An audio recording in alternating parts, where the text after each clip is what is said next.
to reconfigure the game to make it smooth working for streams, because we had a quite choppy gameplay before, but now everything is working out fine.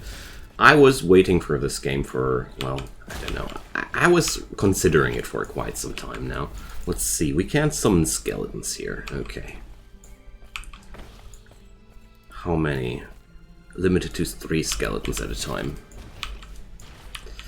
So, the basic gameplay here about with this game is quite easy. You travel through time, you check it out. We're traveling through different eras, and the map is also set up in a way that, you see, it's always the same map, but it's different times.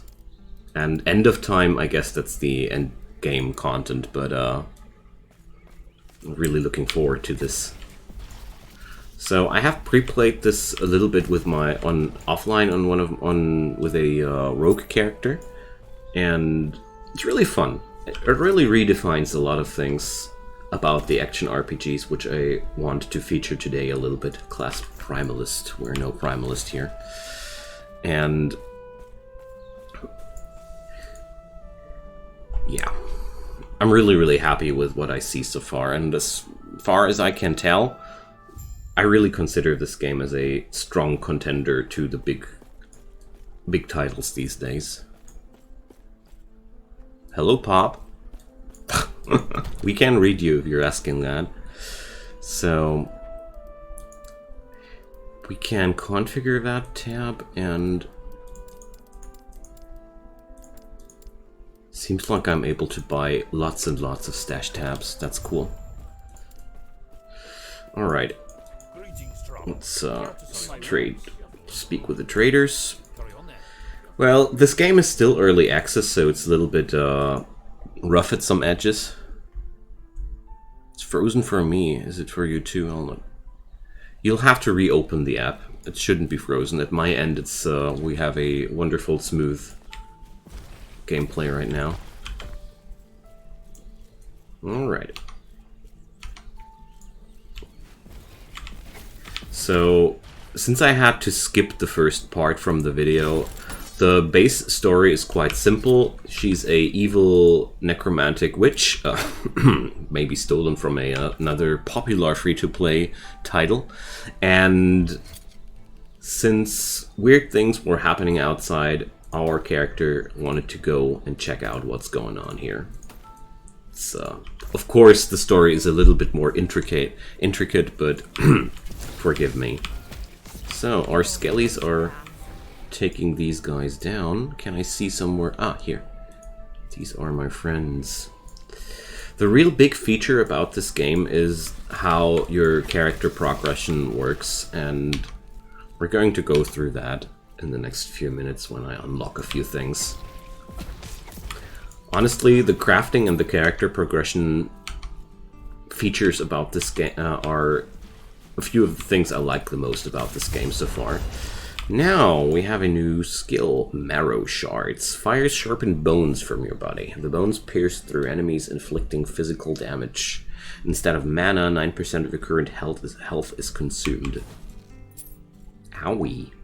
So, we got our first passive point here. This is the passive point board.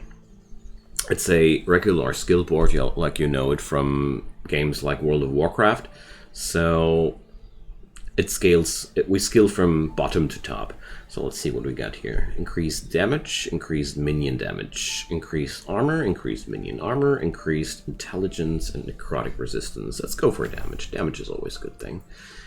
And on top of that, we'll gain extra skill trees once we're later down the game, where we can turn either into a lich or a necromancer or a warlock, which seems to be not implemented yet. How's everybody doing today? I am doing really fine today. My day turned shitty after I came home from school. That's sad to hear that, mate. What's wrong? Adaptive spell damage. Okay. For me, the day was rather horrible, and it turned better in the afternoon hours. I don't know, I had a little bit of a morale down today, but all's fine now. book we are reading in Spanish got stuck in my computer charger. What the? That sounds really annoying.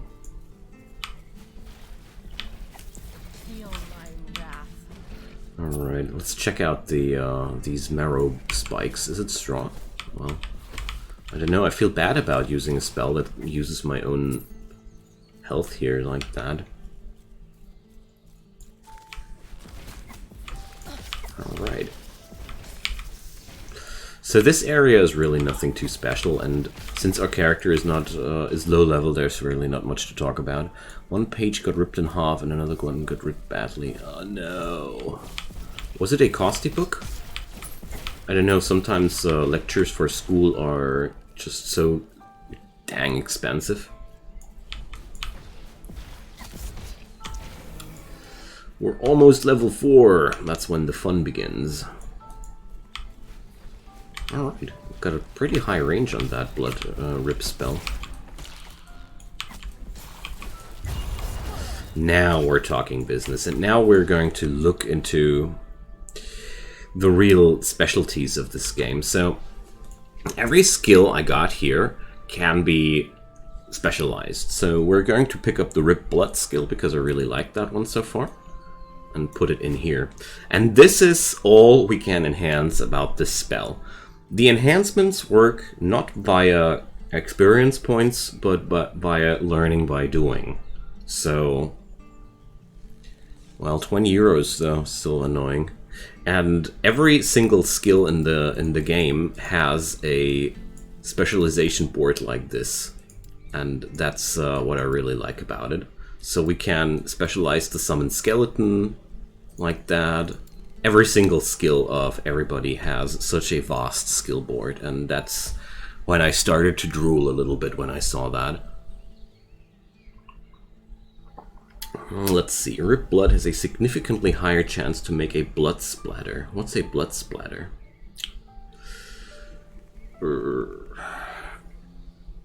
It seems to be a thing. Cast speed increase or global increased spell damage. Alright, that sounds like a good start, but let's see where this goes into. I wonder what this blood splatter thing is. Let's see.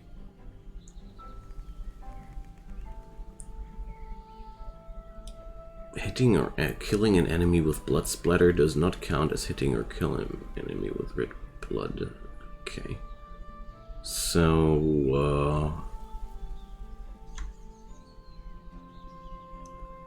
well, let's see how it's going. Yoga.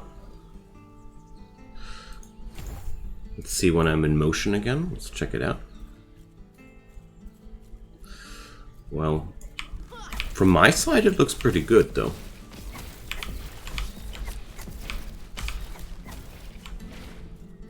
Anybody else have trouble? Because I feel like, yeah, probably the skill menus are weird still. The game is early access after all, so, well... Also, I noticed that my computer is roaring like I was playing the most fancy 3D application. Wandering Spirits. Reveals wandering spirits around you for 5 seconds. The spirits wander at random, dealing necrotic damage over time. Alright. Alright. Yeah, that's fun. It's a really passive-aggressive skill, but it was just in the whole skill window now. That's really annoying. Well, sorry for these things, but... Oh, what do we have here? Increased spell damage. I'm pretty sure there's not much I can do about that right now, sadly.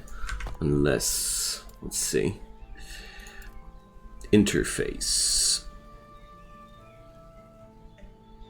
Maybe they have such a wonderful thingy there as well, but it doesn't look like they do.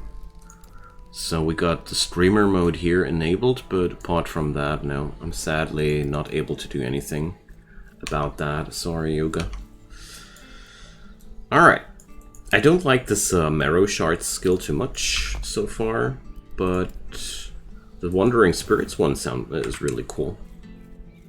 Not too much happens in the skill windows. Yeah, that's true. So I really do like these spirits. They are fun. Overall, I got 3 skills already, which look pretty synergistic to each other, like the skeletons and the spirits. All right. Marauder's Hermit Staff. That's a 2-handed staff. Well, it has the wrong damage types to be tasty.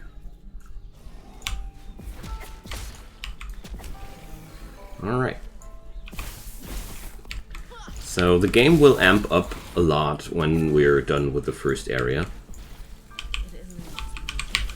So I really do like these ghosts.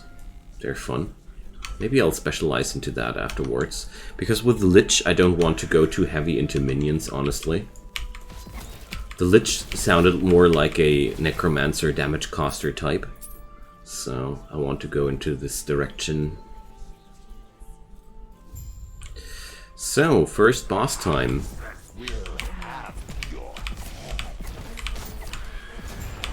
Or something like that. Jade Ring. Dodge rating. Yeah, why not? So, this guy is giving us a shard, or he's telling us where a shard is to be found. We don't know what kind of shard he's talking about, but I'll give you so much of a spoiler. It's a time-traveling shard. And that's where the fun begins.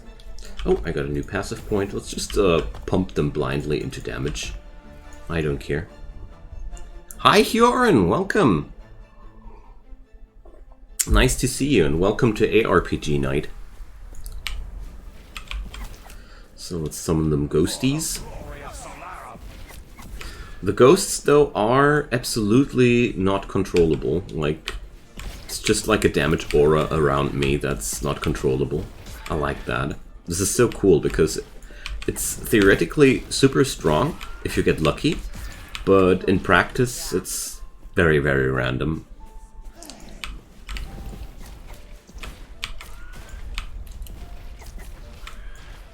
Oh, a critical shrine. Hooray, 100% crit chance. Luckily, crit chance also works for spells. And for spirits.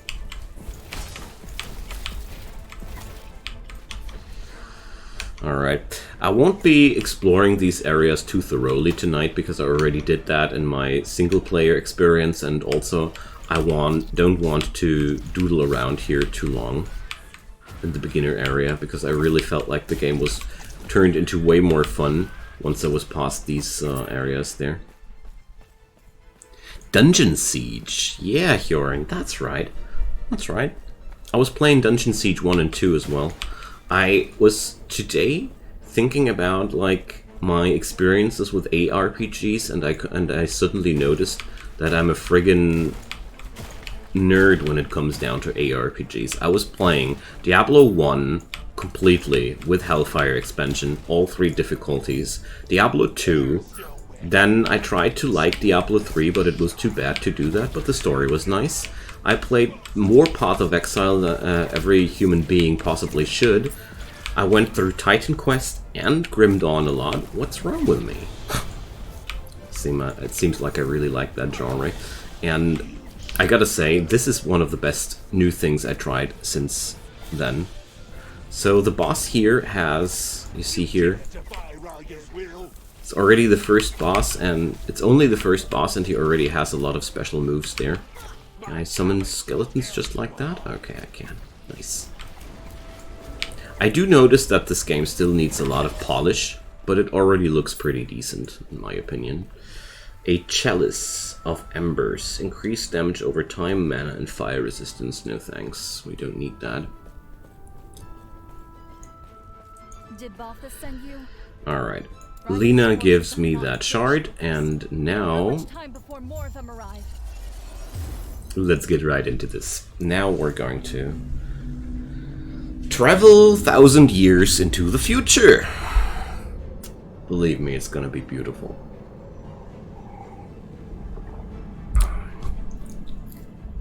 The Ruined Era. Whoops. Possibly I was lying. A teeny tiny bit. Alright, now we're in the future, and that's the Ruined Era. I really love about this game that you have the same world in 4 different eras, and you basically travel back and forth in time and experience adventures here. It's such a cool setting. It's really innovative without reinventing the wheel. This gave me some serious Chrono Trigger vibes. I don't know if anybody here of you has played that one. It's a super old SNES game, but it got re-released, I think. Yeah, time travel is a pretty cool concept to just implement all sorts of shenanigans. Ah, this was a headpiece. Alright. I'm not convinced about the looks of that, but whatever. Oh, I got a skill point allocated already. So, the more I use my skills, the higher the level gets. That's a concept that I love so much, because you have the character progression via the passive points, and you have, separate from that, the skill progression, which is just based on what you use. And that's, for me, a lot of fun, because it really allows me to define my character the way I want. And that means 3 of us could play the Lich 3 completely different ways in the early game, and that's something I really do like. You're too young to have played Chrono Trigger yourself. Man, now I feel old. Just kidding. I didn't finish the game, and I gotta admit, I think I was playing it on an emulator too. I was playing SNES games when it was new, but I didn't have that game in particular. So, increased physical damage. Now that's really boring. Yeah, they're really good Super Nintendo emulators if you really would want that. Harvest. Ooh, what's that? A melee attack that hits all enemies in an area in front of you, dealing double damage to those that are cursed. Now, we don't have any means to curse enemies, have we?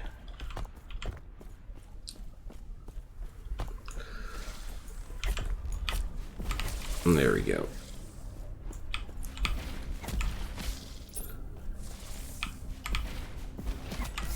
Well, let's check out that skill. Ah, I see. Looks like fun. Let's check out how I'm able to curse people. Bone curse. Ah, there we go.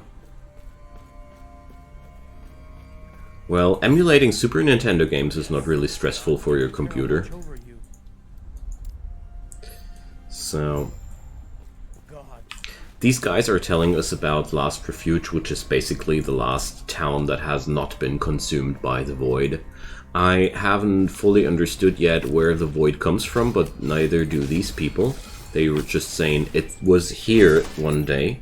And the fun thing is, we were starting in the Divine Era, and somehow I got a hunch that the Imperial Era will tell us how it came exactly that we're now in a Ruined Era. This is a really fun way to tell a story, in my opinion. They're really doing some extremely good things so far. Alright, let's go for more Blood Aura, because flat out more damage was never a bad thing in ARPGs.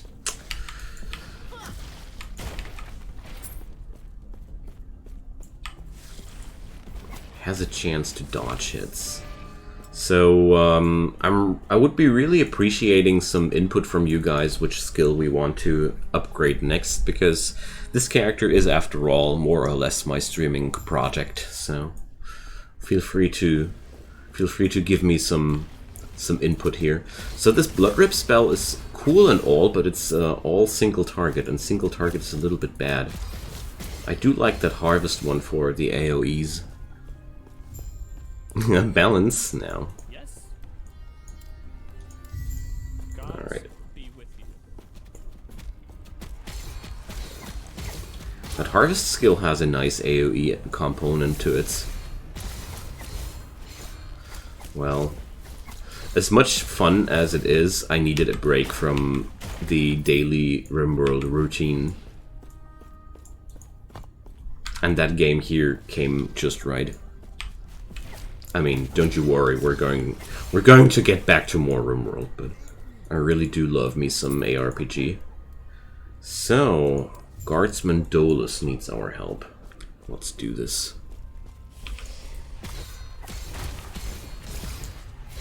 So, what can I do with these wandering spirits, I wonder? These skills all look so interesting. Let's see, Shattering Ash Staff.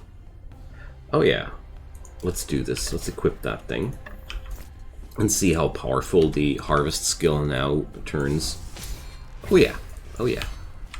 Those are different numbers.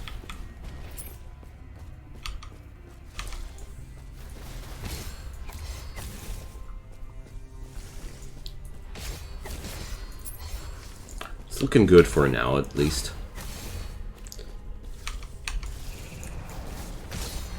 Oh yeah. So we're finding now our first crafting items, and crafting in this game is really cool. So you see those dots in front of the items and behind the items? That's basically their crafting slots. Our stuff here has only 2 crafting slots in front of it. That's affix. Yes, affixes. And let's get into the forge. And as you see here, we can apply, no suffixes, sorry. We can apply suffixes which we have items for. And this way you can enchant your items in the way you want, on top of the stats they already have. The really cool thing about that is that even unique items get these slots, so even unique items can be enchanted like that. And that was a moment when I really got happy, because in so many ARPGs, uniques are cool and everything, but they are so friggin' defined and always the same. It's really bothering me, but not here. So, Hungering Souls calls forth 5 hungering souls that seek out enemies. On hit, they deal necrotic damage and then possess the target. Possessed enemies take necrotic damage over time. Enemies cannot be possessed by multiple souls at once. Let's do this. This sounds like a lot of fun. The skill system here totally reminds me about Diablo 3. The skill system here is basically feels like Diablo 3, only in good. It's amazing. I don't know how you guys feel about that, but this thing, like, I'm unlocking skills while I'm leveling, and then I can upgrade them, but in a meaningful way, not like in Diablo 3, where, well, it wasn't too meaningful, to put it into friendly words. Not too meaningful is the understatement of the year, but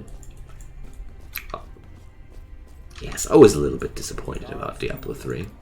To stay with the understatements.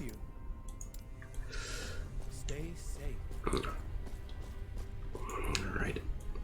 There's lots of people here. So if you are into a lot of text reading and such, this game still delivers.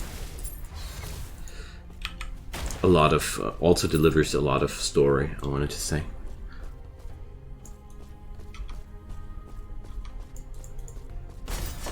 Bang. Also, the difficulty level ramps up super quickly. That's one thing that really made me happy when I saw that the difficulty really got substantial real quick. I almost died to the first bigger boss I encountered. And by the way, a little bit choppy, the game turns a little bit choppy on my end from time to time as well. But that's I hope that the devs will optimize the game a little bit more in the future, because that's something where I feel like, yep, that's an optimization issue. So why didn't these auto equip? So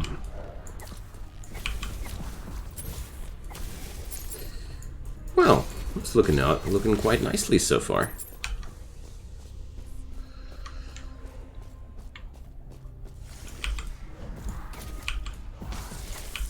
So the Lost Souls spell is a little bit on the weak side from the considering the direct damage, but it is a super lazy way of getting rid of enemies. I really dig that. I love all spells where I don't need to aim anymore.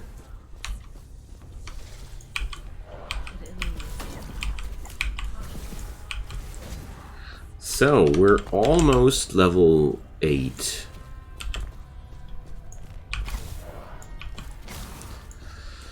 So...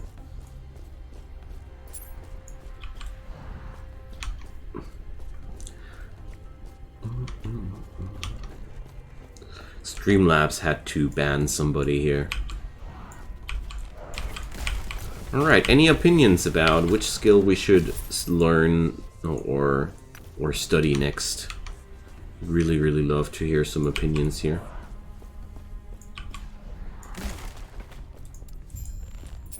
Okay.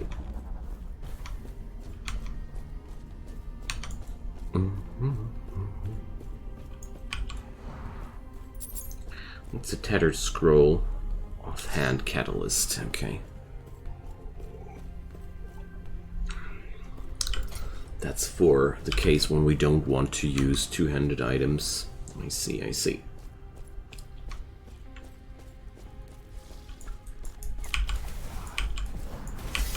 Ooh, we got some unique. It's hard to not notice them, isn't it? So, melee attack speed more, throwing attack speed more. Damage if leeched as health. You are inflicted with bleed when you cast a spell. Okay.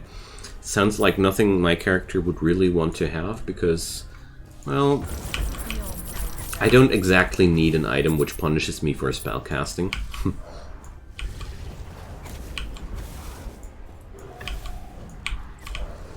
Oh, what's that? A silver wand of conflagration. Yeah, well, not too tasty. Another thing I really like about this game, every rare enemy automatically drops a rare item.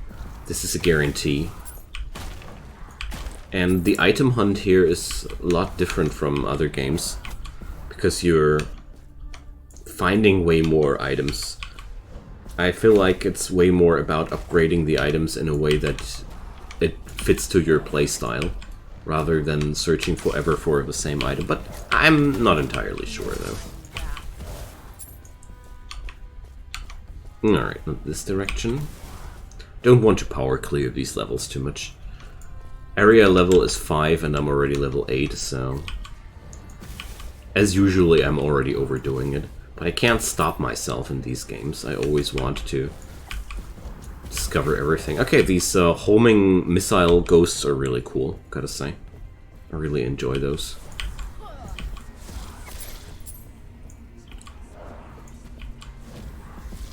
So, looks like you guys want me to select for what we're going to learn.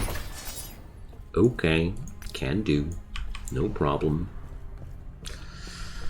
So meanwhile, we're allocating more and more of these shards. And I really like it that we can forge wherever we want to. And the crafting materials can be transferred into the pocket with ease. It's really cool. Oh, we got new skill points. And a new skill. Or do we? Yeah. Bone Curse. Apply a curse to enemies in an area for 8 seconds that causes physical damage when hit. The damage is tripled when you inflict the hit yourself. Cool. Let's do that. I really like that one too. So we're going to replace the skeletons with that because I don't want to have the summons here. Oh, as you see, the summons immediately collapsed when I did that. Interesting. Wow, yes. Well... Spam bots, yoga, spam bots. Let's not take them serious here. Alright.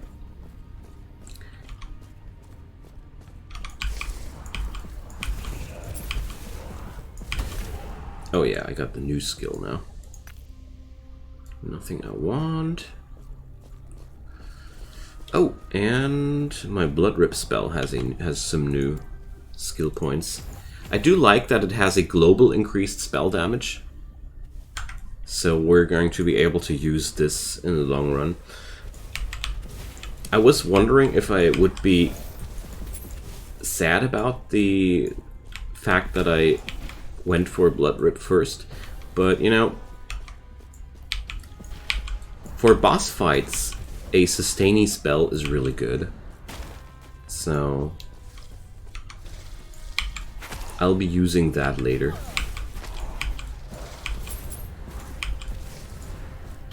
So there. And this one, double damage to cursed enemies. Alright. Jeez, that's a lot of damage.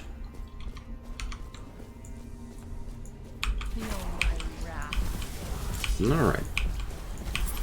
Oh man, I like this this homing missile spell a lot. I think I'm going to upgrade that. This sounds like a really fun thing to use. The roaming spirits thing looks really fun too, though. Already no 10 levels in, and I already got a lot of trouble deciding what kind of spell I want to use first. That's a good sign. Alright. Gathering some rewards. I'm sorry that I don't dive too deep into the quests here.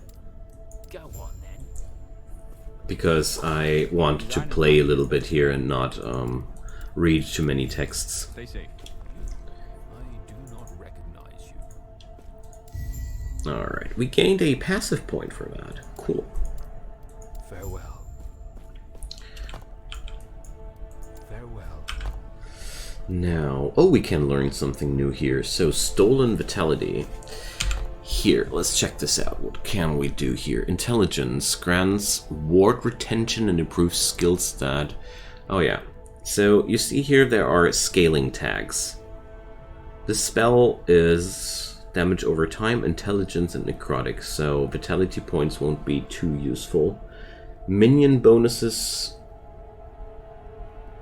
And what do we have here? Ward is kind of a shield skill. Chance to gain ward on nearby death. Okay. Alright. I'll stick with the increased damage thing because I feel like that's a... There's never anything wrong about more damage. Well, let's get run. I'm gonna run Lich Rossi because I don't want to go too deep into minion mastery tonight, or in general. I really like the idea of playing a damage spellcaster in this scenario. Because usually most necromancy classes are all based around the idea of minions doing the dirty work for you. And I do enjoy it so much that this game gives me right away from the bat really super good options to do damage with my spells without relying too much on minions. I'm already not relying on minions whatsoever. And that's really cool. I like that so much. Like, necromancers in all these other games were, well, always based around minions, whether you like it or not. Path of Exile did a pretty good job in disconnecting the witch from necromancy directly and giving her the options to be a spellcaster as well. But this here I really do like as well. So let's check out what the Wandering Spirits thing can do. Cost less mana and have a longer cooldown. Move faster and deal more damage. Enemies near spirits are feared but costs more damage. More frequent spirits and more duration. No. I'd say we're going to go for the Hungering Souls thing because I feel like that's exactly what I want to use here. So I wonder if I can only get these out of the selection with a respec button. I guess so. So additional projectiles but more mana. Increased damage over time.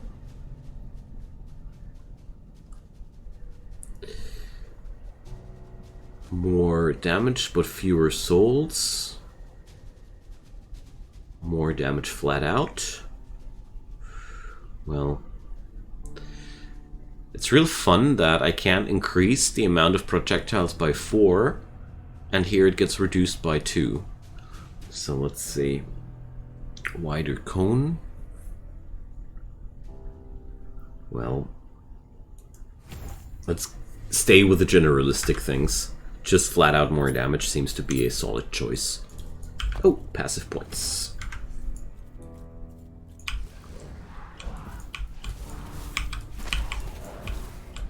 There we go. That's a nice damage output so far. There we are. I really like that. This is a pretty chill gameplay with that.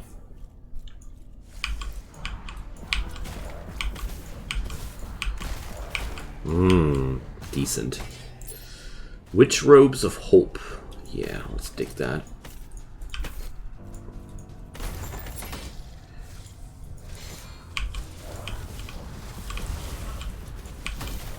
Alright.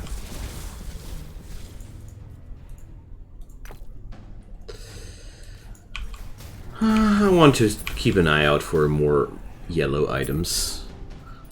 We're already past the blue items, I think.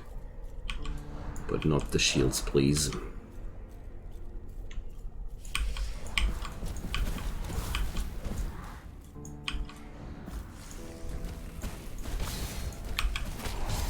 So I really do like the curse melee combo too, but I'm not sure if I'm going to stick with that.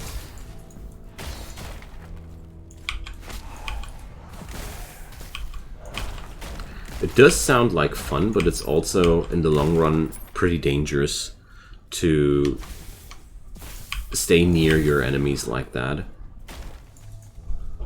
And somehow I don't see myself that tanky. In the long run, at least not. Oh, I need to go this way. It's super confusing for me that this map gets veiled again after I went into this side area there, but that's just how it works. Alright.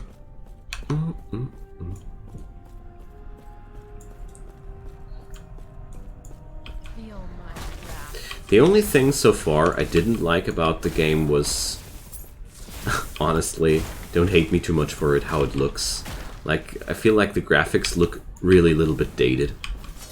But I gotta say, if that's my biggest concern about the game, we're in a good spot. Ooh, these look good.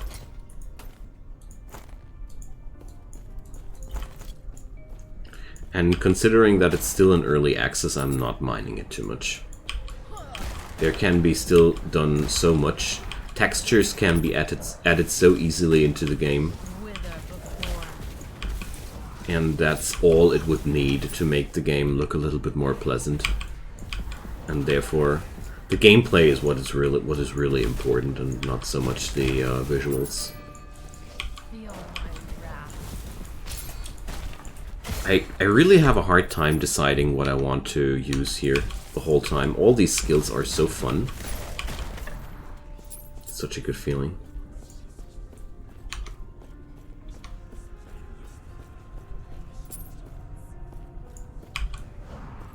I really hope that this game will receive the attention it deserves.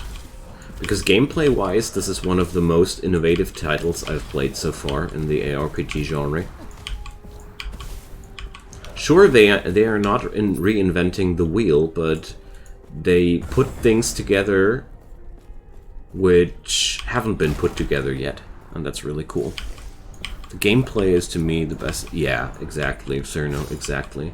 I mean, I personally feel like a certain aesthetic has to be in it, like some sort of style, if you want to say so. But beyond that, I'm not too demanding about the visuals. It's just like the visuals should be consistent, like not comic graphics in the one scenery and then super realistic graphics in the next one. That would be really rough. Oh, well, Rusty, Path of Exile for me, the problem about Path of Exile is just that it died to the free-to-play concept. Now it's a big, bad cash grab. Because if you don't buy extra stash tabs, the game is more or less unconsumable. You get murdered by all these items, and there's every season there's more crap you need to collect, and by the way, there's every 6 months another season that forces me to re-level yet another character from 1 to 80, and that's so friggin' boring, I can't stand it anymore. That's well, Path of Exile also was really crappy at its beginning phase. I really have high hopes for Last Epoch here. When I compare the early phase of Path of Exile with the early phase of Last Epoch, Path of Exile was worse. Like, we had such brutal desynchronization issues with Path of Exile. I played it really a lot when it was quite new, and Path of Exile had this issue where your character was not really standing where he was standing from the point of view of the server, which led to completely dumb deaths. Because, let's say, my character here is, I think he's standing here, but in reality he's already standing here, and that's really brutal. And that was only one of the several problems Path of Exile had for a friggin' long time. And they only got rid of it so late. And at this point, well, this game has so little stupid problems, to put it into simple words. The amount of stupid problems in this game is really, really low. So far. I mean, let's wait and see. Let's not be too happy too early, because, you know, a lot of kinks of a game show only when you play it for a while. But so far, I'm really happy with it. What really turned me off in Path of Exile was how friggin' overwhelming and artificially complicated it was. Like, that whole skill board you had was kind of a hoax, to be honest, because every character class had only access to so many combinations which made sense. It gave you the illusion of freedom, but let's be honest, a few things were technically possible, but they didn't really make any sense in terms of traveling over the skill board. So, and apart from that, that socketing system was crap. I can't put it into different words. I hate the socketing system of Path of Exile so much, and I'm so happy that it's gone, because it really was just a horrible pain, with all the re-rolls and that stupid linking system, and then the fact that you had to find a good piece of gear that happened to have the sockets you want, and oh, it's horrible. I'm really happy that I'm not playing it anymore. Hey there, want to try your luck? Just a few things, too many, that bothered me with that game in the long run. Although, I loved Path of Exile for the most time. Yeah, no thanks.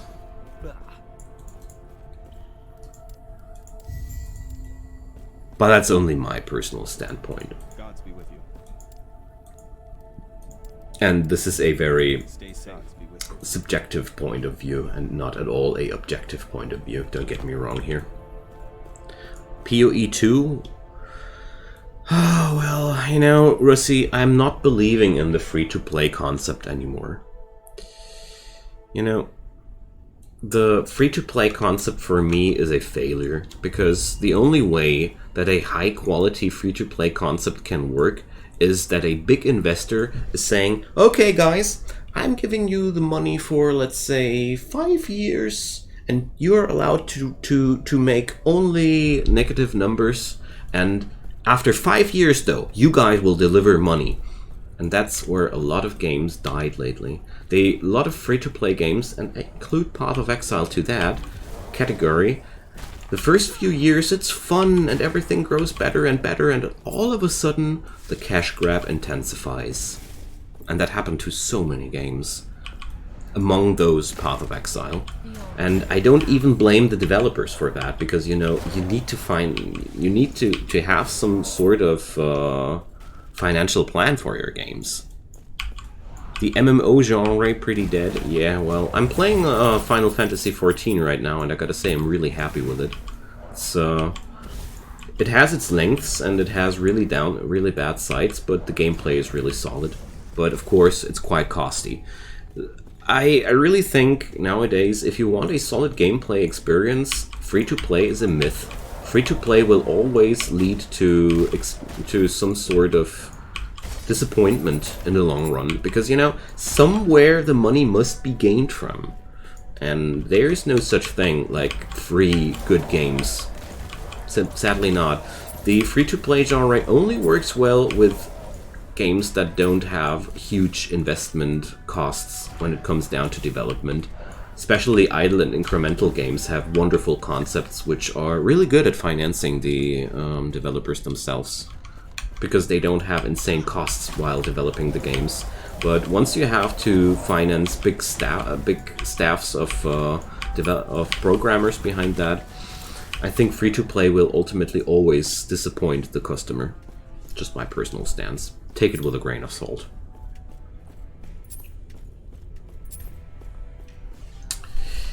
So, meanwhile, we're clearing through these monsters here really easily.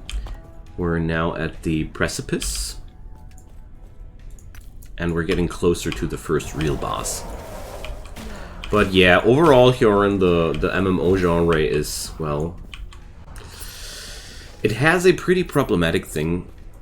The MMO genre has a pretty problematic thing going on for itself by definition, because, you know, an MMO is made to last, and at the same time we players, we love modernizations and games that go with the time.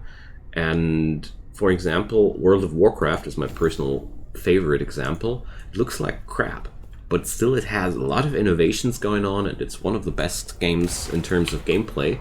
But still, it looks like it's like something from the 90s, and I don't like that, not at all.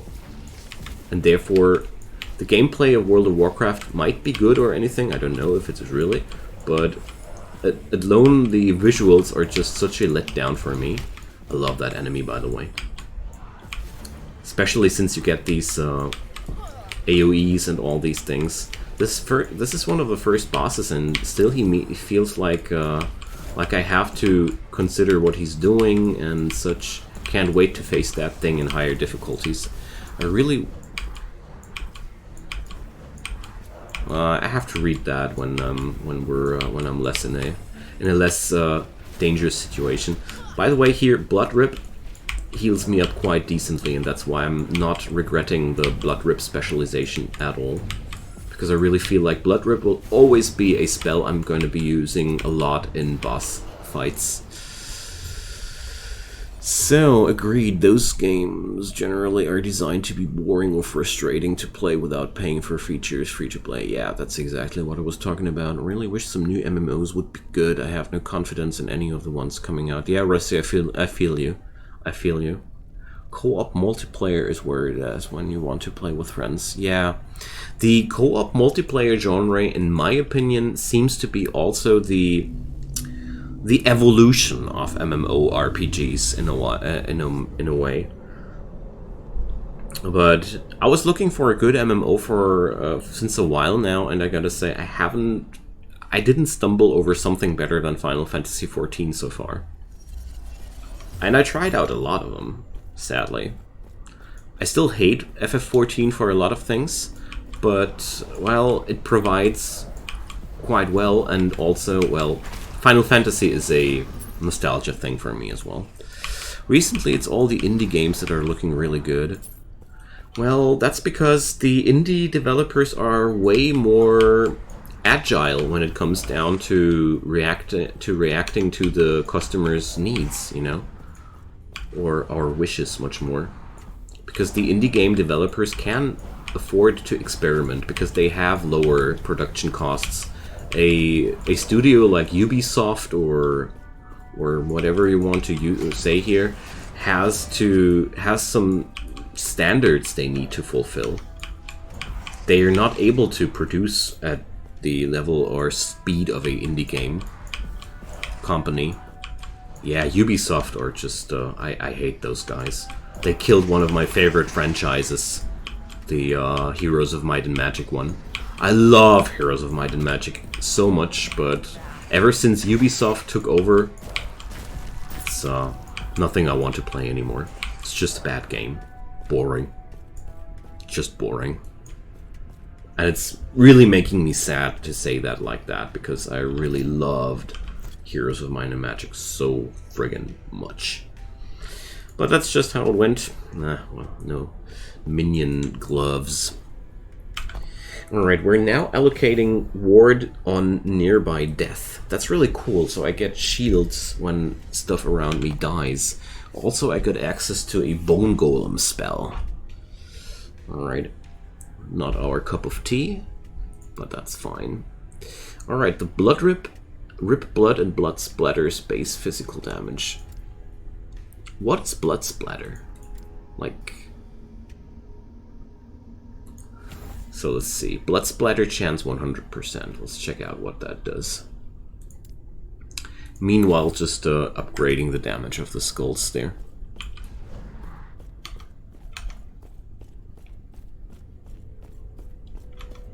But yeah, lately I was also only playing and buying indie game titles. I keep trying out AAA titles once in a while, but most of them I refunded directly, or I didn't buy them when I noticed that after release they only got mixed reviews. Well, I don't want the golem, Rusty, thanks. I don't want minions. Ubisoft is very prone to creating good game concept, but crafting systems and overall depth are severe lacking. That's a really good analysis, Joran, actually. Well, my personal problem with Ubisoft was that these guys are just creating extremely shallow games. But, like you say, depth severely lacking. Like Heroes of Might and Magic 6, it didn't feel the least little bit like any Heroes title that I played. Heroes 5 was really great. Looks like crap, but man, it's such a good game. But Heroes 6 was just shallow. Friggin' shallow pallow. And it's really sad. Really saddening. But luckily, all the old Heroes of Might and Magic games are still totally playable until this very day. And I gotta say, the graphics from all parts aged so well because they were hand-drawn. Hand-drawn high-resolution graphics. They still look amazing these days. I have fired up part 2 or part 1 the other night. It's months ago. But I was so amazed about the quality of the graphics there, even back for the day back then. But that's just what you get when you have hand-drawn concepts that are made by artists. I guess so. Maybe I'm wrong. Maybe I'm just here going down nostalgia alley. Probably. Man, I'm doing so much damage at that point. Jeez. I really like those spirits. My personal favorite was Heroes 4. I don't know. I loved the stories there. I played that way too much. I think I completed like 80% of all the campaigns plus the DLCs. Ghosts of Tsushima. Never heard of that, sorry, Yoga. The newest AAA title I really enjoyed... Which one was that? For me. Really gotta think hard. Where are you going? So he's telling me that I'm taking the wrong way, but God. well, I can only remember No Man's Sky, but that's also hardly a AAA title. They were quite indie when they went out. Oh, Yakuza. Oh yeah, Yakuza. That really was one title that also received very, very good reviews. But oh, what's that? Tome of Elements. Elemental damage leeches health. Alright. I don't do elemental damage, don't I? It's necrotic. And necrotic, so... fancy, but not my cup of tea. Well, as far as I remember, Sekiro and these games are all from a similar breed of development studios, which are from Asia, which seem to produce at a higher standard than our Western counterparts.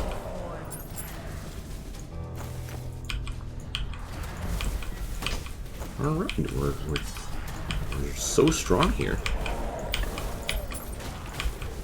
I really like that. Profane Wand of Conflagration.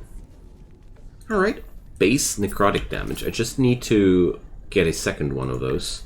Or a shield, which boosts my spell damage as well. Is there something like that? My computer is too potato. Oh yeah.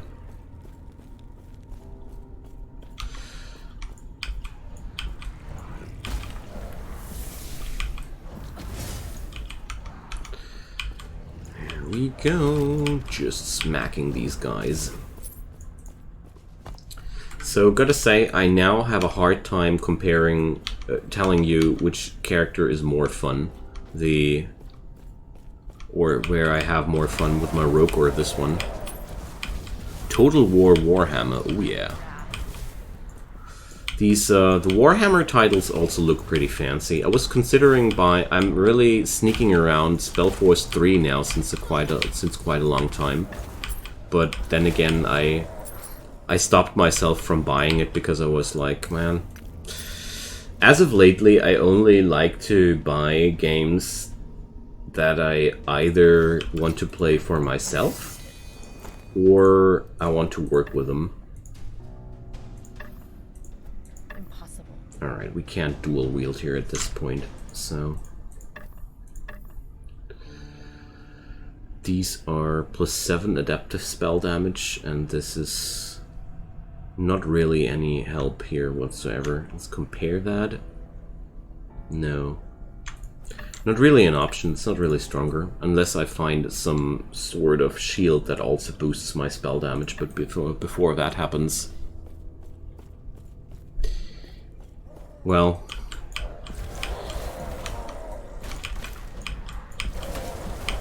I got the problem with Warhammer that I really, well, somehow I got an issue with their realism.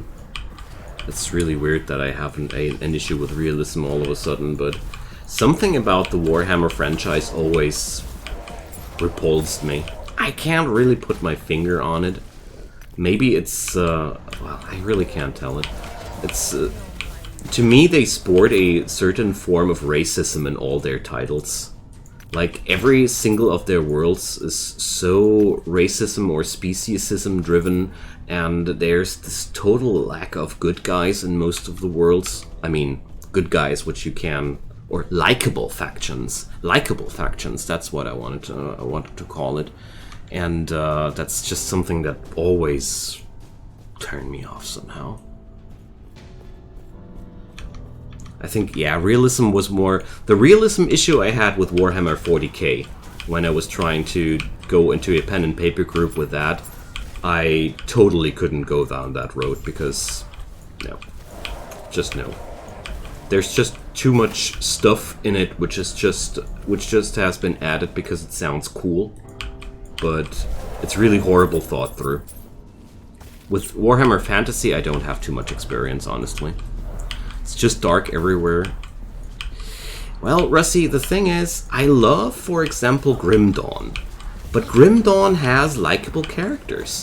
Grim Dawn has factions where you're, like, interested in being with them and working for them. In Warhammer, everybody seems to be just a... I can't say that out here.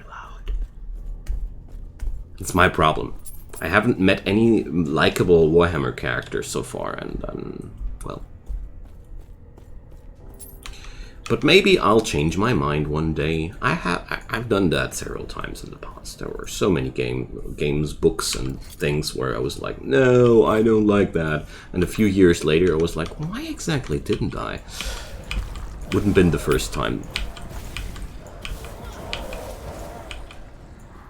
Well, yeah, 40k especially. The issue I have with 40k is like they are trying to sell me that that humanity is now 40,000 years in the friggin' future and such few things have changed.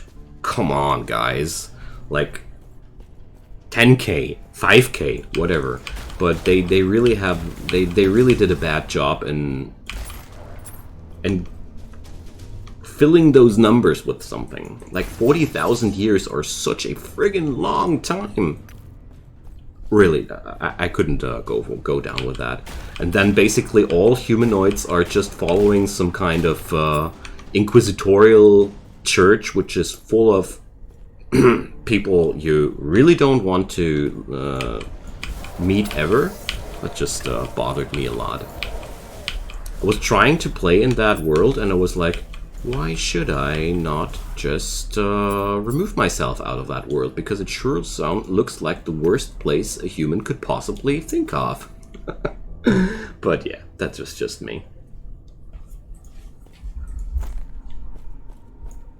I think you'd like fantasy a bit more. It's not as dark.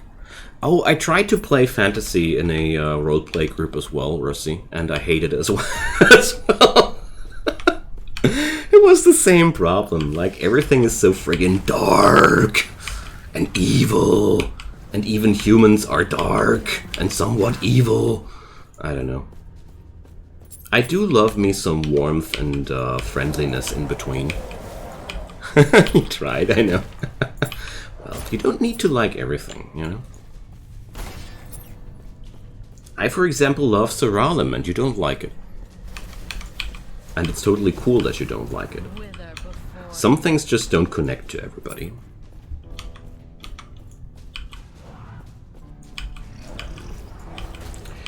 For me, I always get these fascistic vibes when I am encountered with Warhammer stuff. Like, the community has these fascistic vibes, the world has these fascistic vibes, and I don't like that. Ooh, Acolyte Relic. Damage over time, health, and... well, that doesn't look too well. Fantasy Warhammer has some top tier memes as well.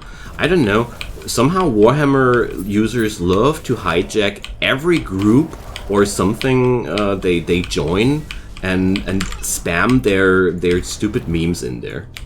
That's just how I feel it. It's like, oh man, not another Emperor joke. Not another extermination joke. Not another racism joke. Man, it's so boring.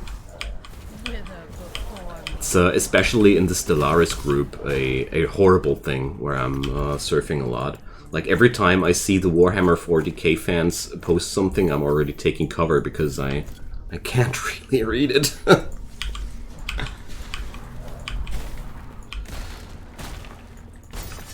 But yeah. Let's change the topic. I don't want to talk too bad about it because it is a really vast and deep universe which deserves all the credit it gets. It's just me not liking it. I don't want to make it sound too bad here. And especially I don't want to make anybody look bad who likes it. That's not my intention here. Stellaris has a 40k problem, totally. But it's more like the 40k community wants to invade Stellaris like crazy. They want to dominate that. Like, it's so annoying that basically when you go down the groups, it looks like every Stellaris player just wants to exterminate all aliens in the universe, and it gives the impression that all players want to play it like that. That's really annoying, but alrighty, good night, Russie, and thanks for that wonderful chat. It has been my pleasure. Really had a good time today. And sleep well, and hope we're going to see each other soon. Good night. So we're here now at the first real big boss fight. This was where I first died, almost died the first time. So here at the forge, lots and lots of enemies are spawning. I should spam those wandering ghosts more. Keep forgetting them too much. Alright, Yoga. Sad to hear that, but good night. Thanks for the chat, it was fun. So the Forge here is, well, I think as a ranged character I have less problems with that, but this thing is just... As a melee character, for example, you can't attack him while he's in that stance. You just take so much damage there. And the breath attack is not harmless either. Like, compared to a lot of other games from this genre, the first few bosses are always that brain dead. This guy really... Well, he's not super hard or anything, but I really had to take care to not die there. Well, with a ranged character, this guy is a lot easier. But that's not a surprise there.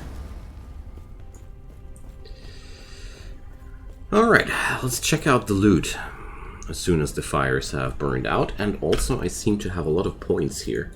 So, I do like that ward gain, because shields are great. And now... What do we have here? Chance to cast Hungering Souls when hit. So... But the souls can't crit anymore. Souls deal more damage if you have at least one minion. Alright. Soul hits instantly kill enemies that are below a health threshold. If you have a... Okay. Insta-kill chance. Or... Let's go for extra projectiles. I really dig that. My FPS took quite a hit in that fight, yeah. Sadly, the game ain't optimized well at all yet. There's... Like, I mentioned it a while ago, my PC is making noises like I'm playing the newest 3D shooter, while the game doesn't look that amazing at the same moment. Alrighty, I'm going to grab myself some tea. Gonna be right back, friends.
Now, there we are. Hey, thanks for spamming the tea time thingy. And let's get going. Okay, so speak with the surviving guard, share with somebody my experiences. Well, this guy's blinky. Let's get over there. Greetings. Alright. Search for other time rifts. This is very personal. Ooh, hey there! Welcome back. I thank you so much for that subscribe. And, sorry about yesterday. I really was very sad when I saw that you came just in the moment when I was leaving. And I'm very happy to see that today we're better off. Woo! Monsters are swarming. Alright, so speak with the surviving guard in the armory. There was a surviving guard? Okay, I can't enter that door. Let's check out where that guard's at. Woo! So, that boss fight just restarts? Okay. I didn't expect that. So, do I need to do the fight one more time to get the dialogue there? That would be really bad. But it does look like it's a little bit like that. Transplant. Alright, curious about that one.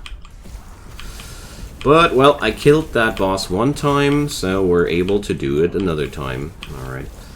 But that's something I really hope it doesn't stay like that, because honestly, this is a little bit annoying. Ow! So, really like that blood transplantation spell. Ow!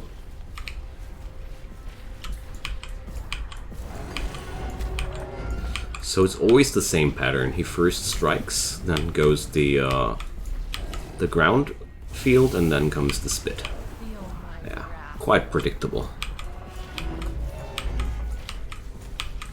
Alright. Let's see if the guard I need to talk to will spawn now after I kill that boss one more time. I just hope that these maps don't reset that quickly in the future. I don't like that too much. Whoa! The FPS just staggered there a lot. And now I saw it myself on the neighboring monitor. Well, I can only say on my end this doesn't happen, sadly. This means there needs to be a lot of optimization done for that game. Well, early access and such. Still a ton of fun. Still a ton of fun. Here's the surviving guard. Let's check out that new skill. What's transplant? Creates a new body for you at the target location, then detonates your old body to deal physical damage to enemies around it. What? Now that sounds like a crazy skill. That sure sounds like a crazy skill.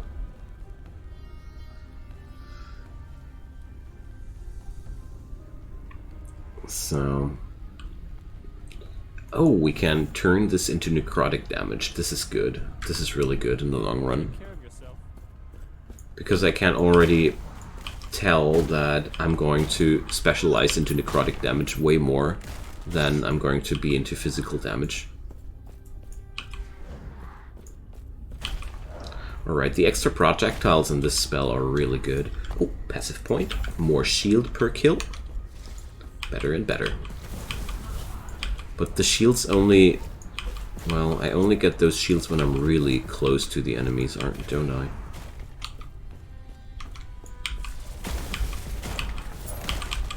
Alright, here we go. But I do like these extra shields. Super useful.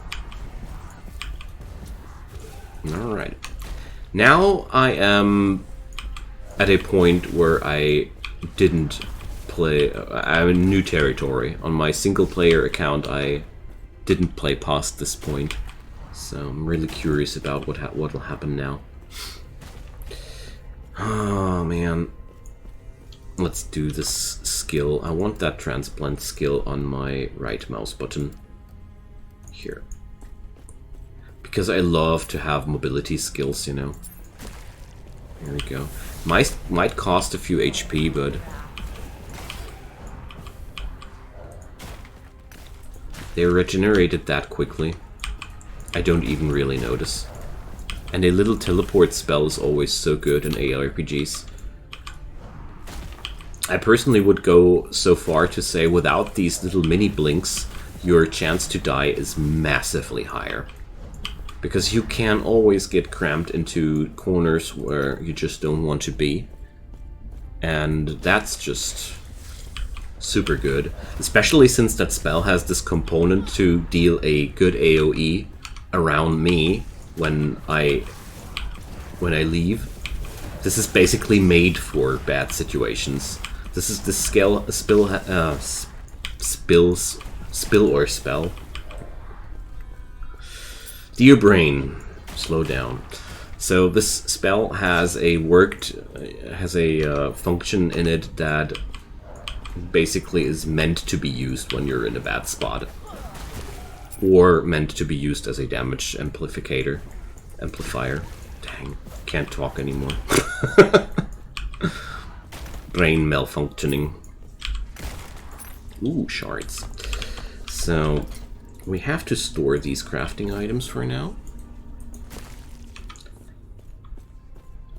Right now I don't want to craft anything because I feel like all my items are just bad. I could amplify them with these shards I got, but I'm like, I don't want to waste my good materials for weak items.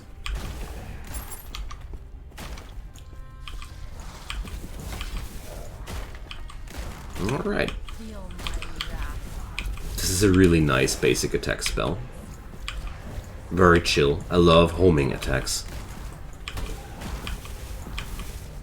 Just my kind of thing when when I'm tired from a long day. So yeah, this game is definitely still quite rough at some edges, but I think they really are on a good spot there. Good night, Cerno. Thanks for hanging out here. I hope you had a good time. See you soon, mate. Sleep well. It's really awesome to have you all around here.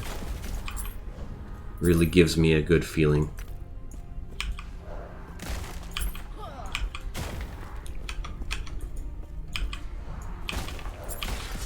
Alrighty. These shards for crafting are really cool. Alright, I'm supposed to return to somebody. So let's see, what could I craft actually? How about looking it up? So I could craft up melee physical damage. These are... There's a tier, you know? Here I can do a tier 2 chance to slow on hit, for example. Well, not that I would want it, but...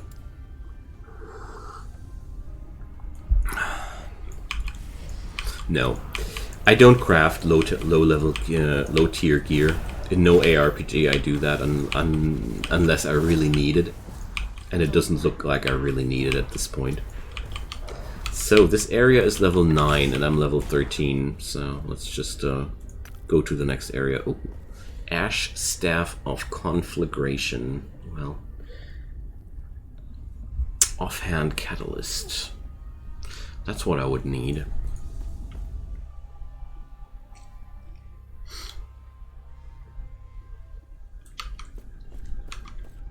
Alright, let's get back home and talk to these guys. So I need to reach the lower district, got it. Gods be with you. Ooh, another passive point. So we get a lot of these. Let's invest that into more shields.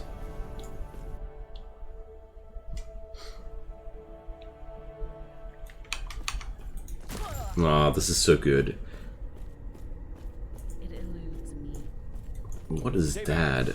Elder Panion. Okay. And there's the next person turning into a void abomination.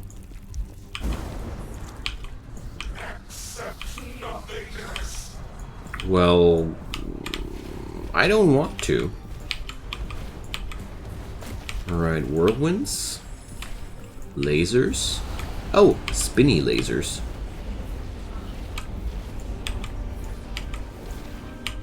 He's moving. I really love it how much action every boss here has. Okay, that's a big bad explosive AoE. Oh, back there he is.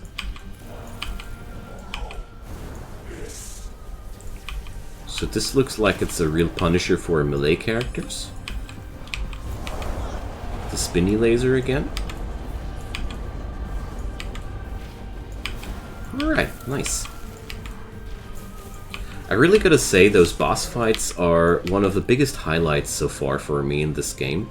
Because they are, you know, in other ARPGs, the early game boss fights never were that demanding or complicated. I mean, this is nothing too special, after all. But we're basically in the first 2 hours of the game still. Oh, I should take it this way. Ooh, that hurt me a ton. So getting touched by this is really painful. I mean, now we know his whole pattern, and it's starting to repeat. But at the same time, I feel like, seriously, most bosses that I met in other games didn't have such a variety of skills, and this is just a random boss, basically. Oh, I can't... I did anticipate his movement in the wrong way. Alright. Ooh. Just the whirlwind phase again, and now comes the fire ray. There we go.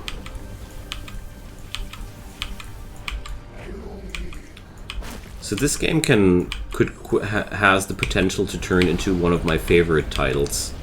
If they do add more polish into that, and if those kinks get ironed out, there's a lot of potential behind this one. I've heard the late game is a little bit lacking, but the next big patch is supposed to add more depth into the late game, so I came at the right time. Now, what's that? Oh, there's the next shard. And it seems to drive the void away.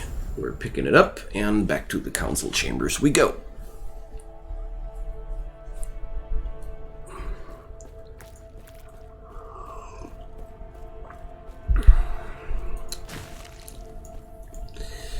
So, I got that shard, and even with both our shards, the city is lost. Humanity will end here.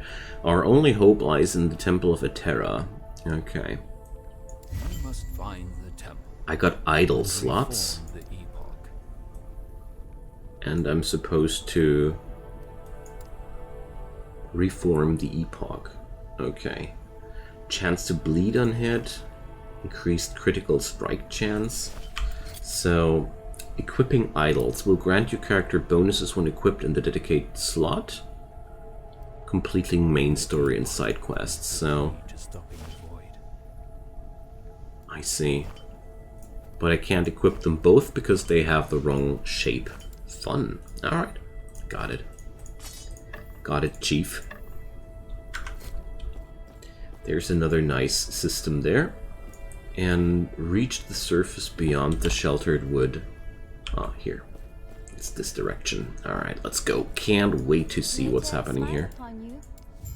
And find signs of the lesser refuge in the Shattered Valley. Okay. Sorry for skipping out the story like that, but I feel like if you're really that interested, probably just buy the game yourself. The developers would be happy about that. It's just like during streams, I don't like to immerse myself into the story by reading a ton, unless I do a run where I kind of like read out aloud everything, and well, I don't want to go down that road right now.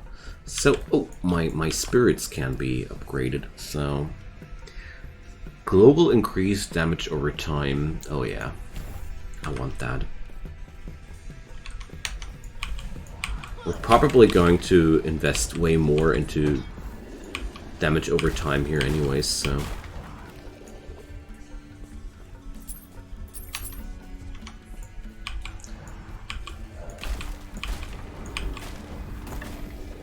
Alright.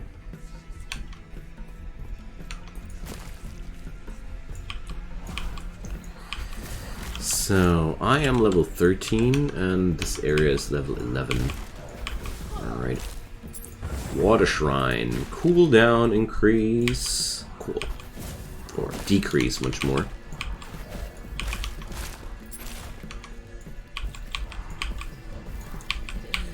Yeah, pretty smooth, gotta say. Pretty smooth gameplay.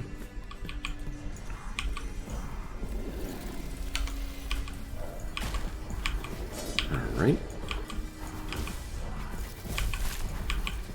There we are. The teleport skill is so cool. As far as I've seen, all classes seem to have one of these short-range teleports, though. I wonder how much differences there will be between the classes. I didn't have the time yet to try out more than these two. Well, this is going back to the entrance, isn't it? Yeah. Yeah, so we're going to Eastern Blade of Hunger. Okay, let's just get over there. I don't want to power farm these areas too much, like I mentioned.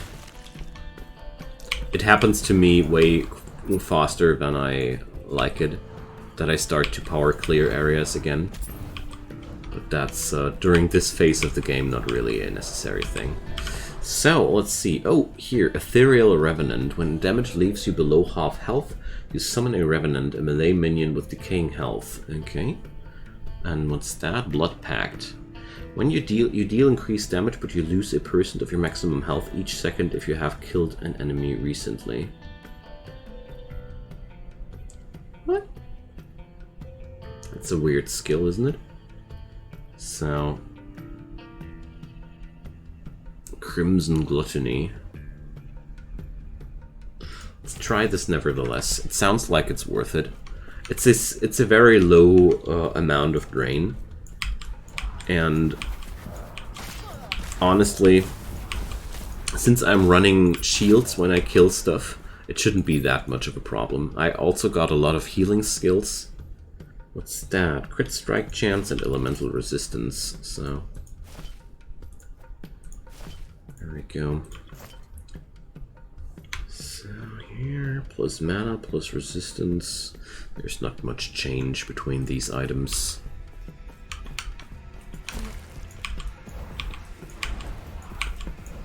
Alright.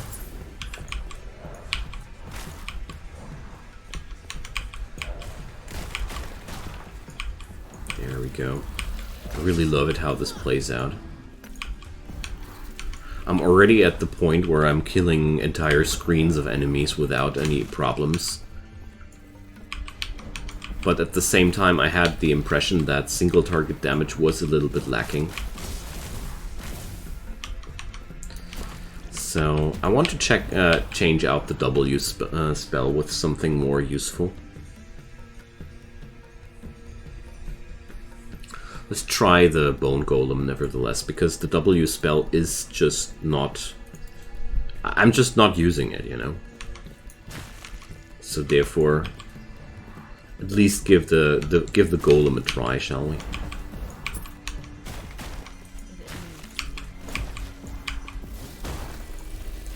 Ooh, looking nasty.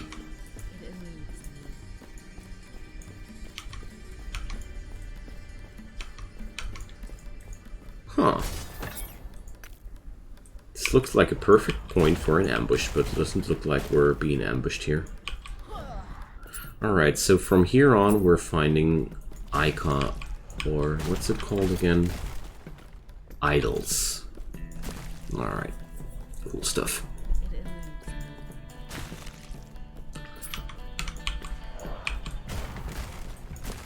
It must be annoying to constantly leave your body and re-enter a new one, if you ask me.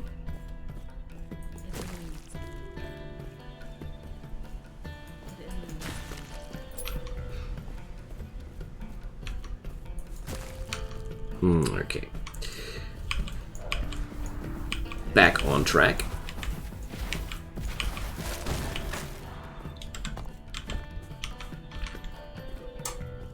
I really like most about this game that you can just upgrade so many things on every skill.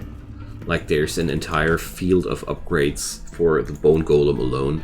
That's so crazy. Amalgam of Primalists. Okay. What's that?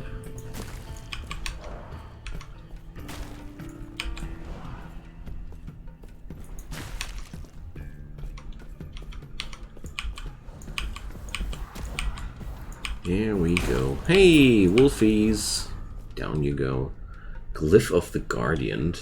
Guardian modifies the outcome of a craft. I haven't checked out the crafting system whatsoever as of yet, but we're gonna get there.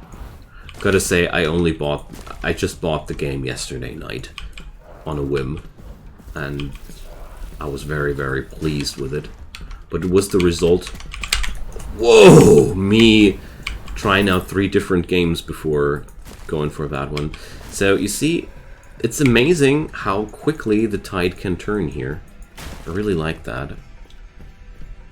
Just a bunch of regular enemies that I don't take serious for a friction of a second, and I immediately got ripped down. I like that. I like that a lot. The surface. What's waiting here? So, hello ruined world.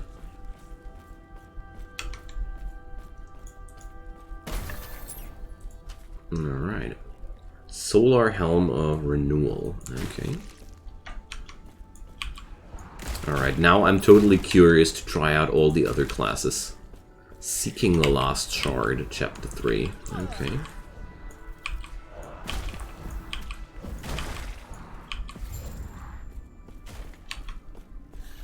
Find the City of Welrun.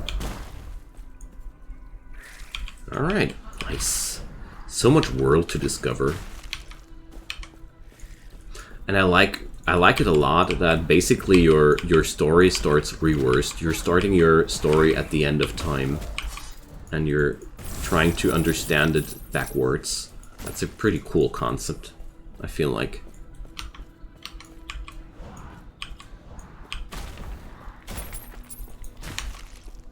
Alright. Sacrificial knife. Sounds like a weapon of my class.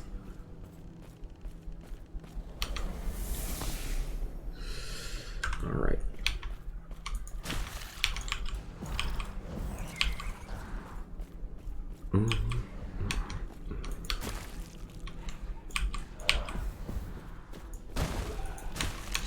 So far, I feel like the Bone Golem really feels pretty synergistic for my character. So, level 19, I'll receive my next specialization. Can't wait for that.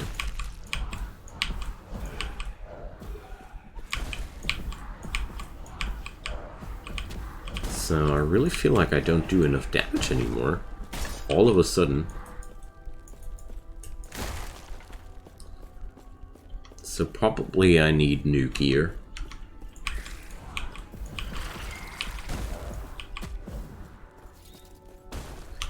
This area is level 13 and I'm 14. Maybe it's just me not being over-leveled as much anymore. Could also be the case.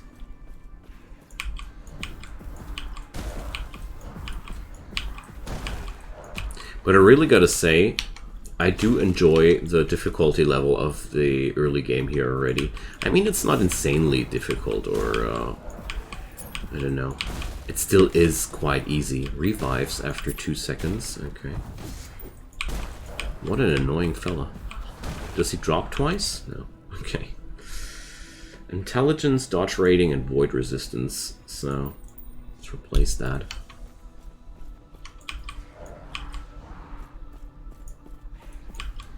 Feel my wrath. There we go. It eludes me.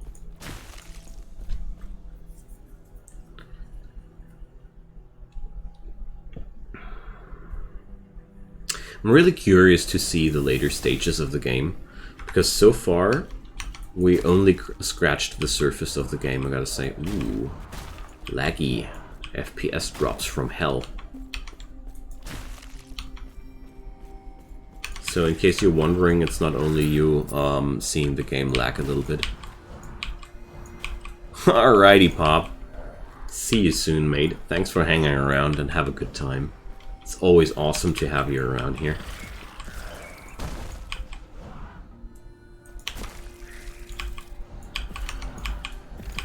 Oh yeah, I really do like the game as well. I hope you guys enjoyed tonight's stream. I don't know what I'm going to stream tomorrow. I haven't wrapped my head around it yet. Most likely not Last Epoch again. I want to see well, you know, it seems like there need to be a lot more optimizations to happen before it is a smooth streaming experience. Let's see, let's see. I don't know yet. Maybe I'll do, maybe I don't. I don't want to nail myself on anything right now. So, we're going to 24% damage. Spirit Plague, what's that? Curses a target with a powerful necrotic damage over time effect which lasts 3 seconds. Spreads to a single nearby target on target death. Now we're talking business. So this will replace my Bone Golem. Bye bye Golem. I'm no minion master after all. It eludes me. Ooh, that's a lot of damage.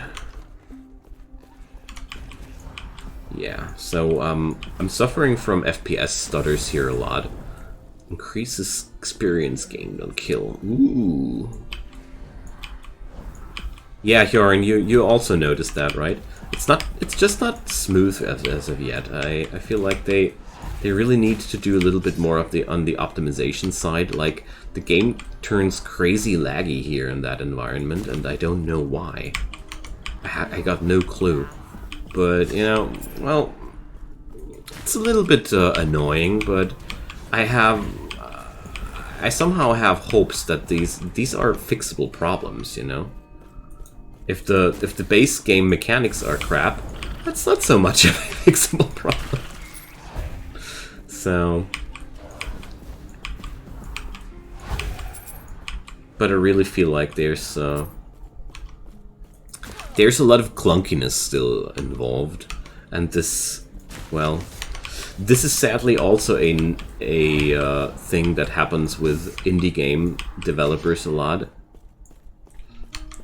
It's really hard to code in a effective way, and it takes a long time for games to be optimized smoothly. I feel like one of the most challenging things in game development seems to be the point where you optimize it to a smooth gameplay. For example, one of my favorite examples for that is in Stays Factorio, where like this game has a lot of the polish in this game has been invested into just stability, playability, smoothness, quality of life, all these cool things which made Factorio, which turned Factorio in a, well, state-of-the-art masterpiece of optimization. Really, I don't know many games that are this good at optimization compared to Factorio. Ooh, Ripped Blood deals more damage. I like that.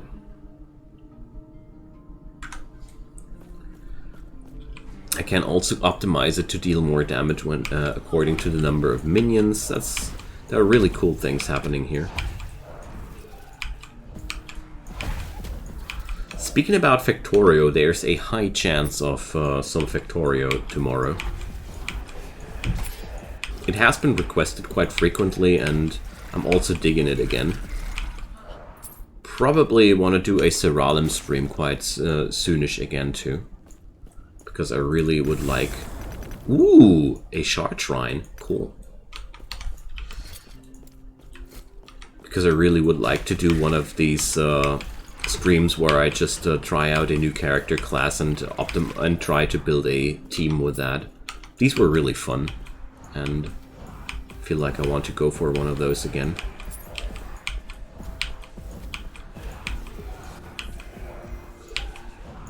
Because lately I realized that I don't want to, or no, I want to specialize more into these niche indie game titles. Because, you know, as a small content creator, it's way easier to dive into these less contested markets than going into these AAA titles where there's just so much competition around. Like, in 2 days, there's going to be the new Stellaris DLC being released, and I know that I don't stand any chance to compare to my competitors. I would love to do content for that, but I know that if I would do, my content would drop into nothingness, and all my work would not be really worth anything. Yikes! They're doing so much damage all of a sudden. Like, that's what I meant with the difficulty level here. Blood Mage team. Cool. You still optimize that even more? Nice. Oh, Skull Lantern. Oh, crappy stats though. Dang. Ruby Wand of Conflagration. Let's take that. It has a comparable thing, and let's take these. There we go. Yeah, that Fishing Planet game really seems to have struck your nerve there, Hjoran. Love to see that. With Zeralim, I really love to try out new things. It's one of the games where I really love to try out new things, and again, and again, and again, you know. It's really cool.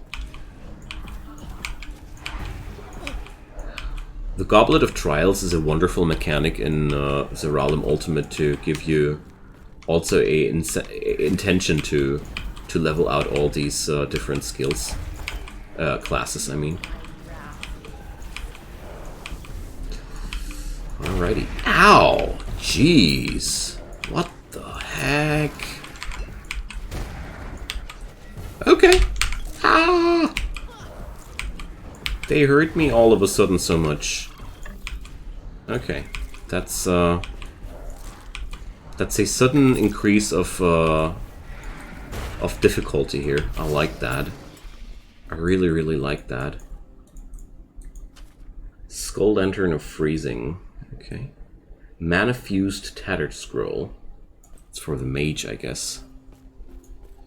Well, I've unlocked pretty much all the classes that are unlockable right now, Hjoran, except for the Fanatic. But I haven't tried them out all. That's why I farm the Goblet of Trials lately a lot, to try out all the different classes.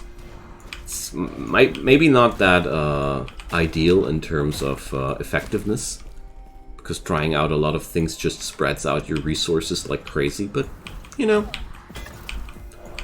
gaming is about having fun with a game, not playing it as optimal as possible.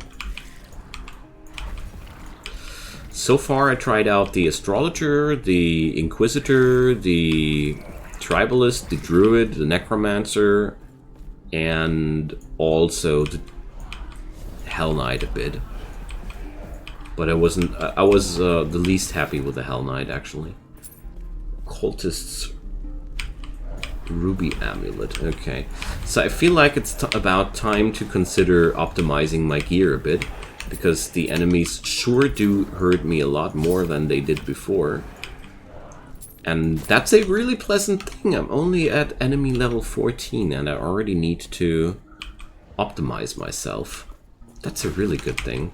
Usually games like these let me grind through the game until I am way beyond level 20. Last Epoch really doesn't want to do that with form, doesn't want to be played like that. I appreciate that. What's this? Ah, I see. It's a damage reduction aura on him. Feel my wrath. Homunculus Bile. Alright.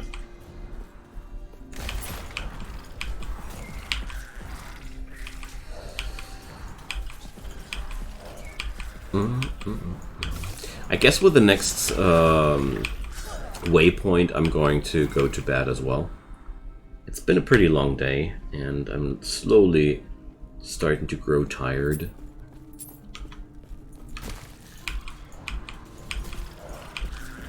But I really, really enjoy this. Oh, there's another one of these beasties. They're like basically mini bosses. That attack is so frightening. But I really do like enemies that work like this, which are a substantial threat. Whoa! What's wrong with you? Why do you triple like that? Oh man. Cool surprises, gotta say. Ah, here we go. Cultist camp. Is that an option? I wonder.